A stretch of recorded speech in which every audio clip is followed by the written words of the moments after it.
Hello everyone and welcome back to the X-Ring. On today's episode, we're going to take a first look at the new Microtek Glikon. This is going to be the first place you're going to be able to see this. This is a new release by Microtek. We're going to look at it up close and see what makes this different from all the other Microteks that have been offered. We'll do a size comparison, comparing it to the Combat Troodon, the Hera, the Dirac, and you guys will be able to see this firsthand. If you're a gun guy, you have to wait till this weekend. I'm actually working on some videos now, so stay tuned. All right, so before we get started, I need to give a big shout out to Microtek and also the owner, Anthony Marfione, who is allowing us to do this video because these are not in anyone's hands yet. So the Glikon is an out the front dual action. You can actuate it with your thumb, but it has this unique feature, and that is a tri-sided button. This tri-sided button will enable you, and I hate the term ambidextrous because a top button is ambidextrous, right? You can work it from either side. But there are times that people have a hard time retracting the button on top because of the force that's required to retract it. So you can place an index finger and a thumb on the side and just pull it back. It's very easy to retract. This would not be natural to deploy it by hitting both sides. It's easier just to push your thumb on the top button.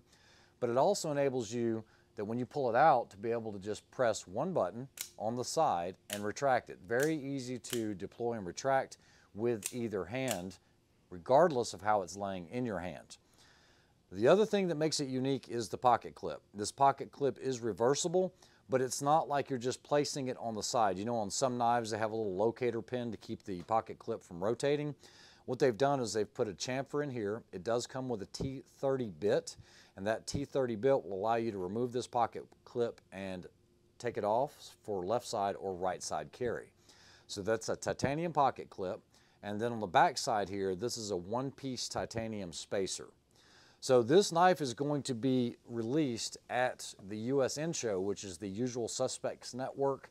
Guys, there's this whole group of shows across the United States, and this is going to be in Las Vegas, Nevada next weekend. I'll be out there with the Glikon. If you have a chance to stop by, definitely check it out. But it also gives you user configurability. This one has carbon fiber on the top, but just by using 3 T10 Torxes, I can take that panel off and put a titanium panel on here on either side. So this is going to open up a world of opportunities for configurability for what you want. Now, I don't think they're going to sell side panels separately, but I'm sure those are going to pop up in the near future, everything from G10 to carbon fiber and titanium for now.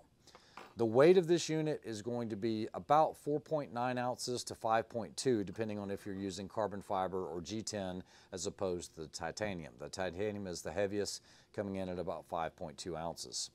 The overall length of this knife comes in just under 9 inches, okay? So if I compare it to something like a Combat Troodon, you guys might recognize this knife from the burn video. This is a great comparison of the two knives. The Combat Troodon has a little longer OAL because of the glass breaker, but you'll see that the blade length is about the same and the handle is a little bit smaller on the Glikon. So I think that's a really good comparison.